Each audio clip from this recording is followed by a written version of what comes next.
तो भाई ये आसिफ भैया है, लक्ष्मी नहीं है। पर फिर भी अपने आसिफ भैया की पावर देखो सर, कि आसिफ भैया ने ऐसे किया और ये बंदा ठप्पा खाकर बाहर गया।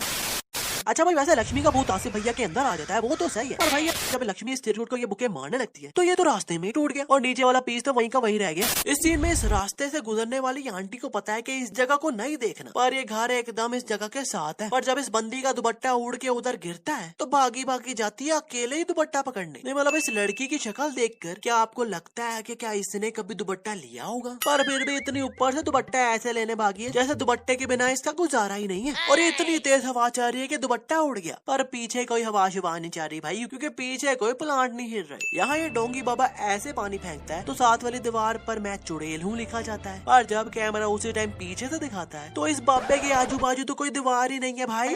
और जिस दीवार की तरफ ये चिरकुट पार्टी इशारा कर रहे हैं उस दीवार पर तो कुछ लिखा ही नहीं हुआ। जादू?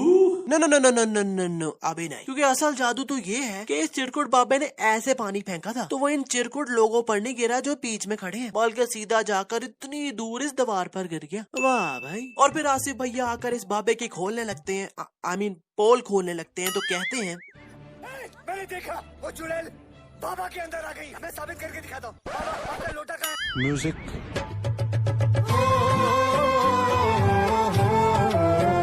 अबे यार यहाँ कौन सा लोटा ढूंढ रहे हैं? खैर ये भी उस लोटे से पानी फेंकते हैं तो इनका पानी भी उसी दीवार पर इतनी दूर जाकर गिरता है। इस सीन में जब आसिफ भैया स्टंप्स निकाल रहे हैं तो इतनी तेज बारिश शुरू हो जाती है। अबे यार इतनी तेज बारिश में तो बंदे की चड्डी तक गीली हो जाती है। पर जैसे ये घर पहुँचते हैं तो ये तो चकाचक सूखे होते हैं।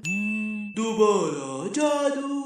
हाँ यार आई नो कि इतू सी शर्ट गीली हुई है, पर भाई बारिश देखो कितनी तेज हो रही थी और उससे भी बस इतू सी शर्ट गीली हुई। भाई लोग इस घर का बिल लगता है कुछ ज्यादा ही आ गया। जो ये आंटी को इतनी रात को किसी के रोने की आवाज आ रही है पर उसे ये अंधेरे में ढूंढी जा रही है। सामने भूत आ गया है फिर भी लाइटें ऑन नहीं कर रही और जाकर अपने बेड के नीचे सो जाती है। और नेक्स्ट डे इनकी बहू को झूले की आवाज आती है तो वो भी अंधेरे में ढूंढी जा रही है आवाज कहाँ से आ रही है। अब यार लाइटें ऑन तो करो भाई। चलो अब भी लाइटें ऑन नहीं की वो तो सही है, पर जब ये इस घोड़े को रोकती है से हिलने लग जाता है तो ये डर कर भाग जाती है और अपने बंदे को उठाकर ले आती है। और मजे की बात ये दोनों अभी भी अंधेरे में भूत को देखने आ गए हैं। अब यार अब तो लाइटें ऑन करके अब इस बाबा जी ने कहा है कि अगर घर में कंफर्म करना है कि भूत है या नहीं तो ये 3 काम करो, जिसमें से एक था कि घर के बीच में एक नारियल रखो और अगर वो घूमा तो 30% कंफर्म हो जाएगा कि घर में भूत है। और वो नारियल जब ये रखते हैं तो वो घूमने लग जाता है। अब यार यही देखकर बंदे के फटके हाथ में आ जाए पेंट, पर नहीं। उसके बाद भी ये दोनों थोड़ा और कंफर्म करने के लिए दूसरी और तीसरी ट्रिक भी ट्राई करने लग गए। ओ भाई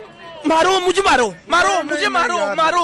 नहीं ये मजाक हो रहा है, एक सेकंड यार मजाक हो रहा है। इस सीन में बाबूजी ने लेमन ग्रास टी मांगी है तो आसिफ भैया बाहर उसी गंदे प्लांट से लेमन ग्रास उतार कर टी बनाने लग गए, जिस पर ये कुछ देर पहले डायन का खून साफ कर रहे थे। ऊपर से इस ग्रास को वॉश भी नहीं किया, डायरेक्ट ही डाल दिया अंदर। लगता है एलिफेंट की टट्टी की टी पी के आसिफ भैया को साफ सफाई भूल ही गई है। और कहा चाय का कप था, पर आसिफ भैया खाली कप लेकर आए हुए हैं और एक्टिंग कर रहे हैं जैसे ये रियल में चाय पी रहे हैं। वाह भाई, फिल्मी सीन्स के साथ फिल्में। अब फिर रात को कोई हंस रहा है तो ये आंटी फिर अकेली उठकर चली गई। ऊपर से अभी भी लाइट चला कर नहीं जा रही है। वाह भाई। नहीं मतलब अब तो कंफर्म हो ही गया है ना कि घर में भूत है, तो मेरा जैसा बंदा तो कमरे को लॉक करके पूरे कमरे की लाइटें चलाकर बैठ जाए। पर इन्हें पता नहीं कौन सा कीड़ा तंग कर रहा है जो खतरों के खिलाड़ी बनी फिर रही है कि हल्की सी आवाज आई और ये चेक करने चले जाते हैं। इस दिन में जब आसिफ भैया इस बंदे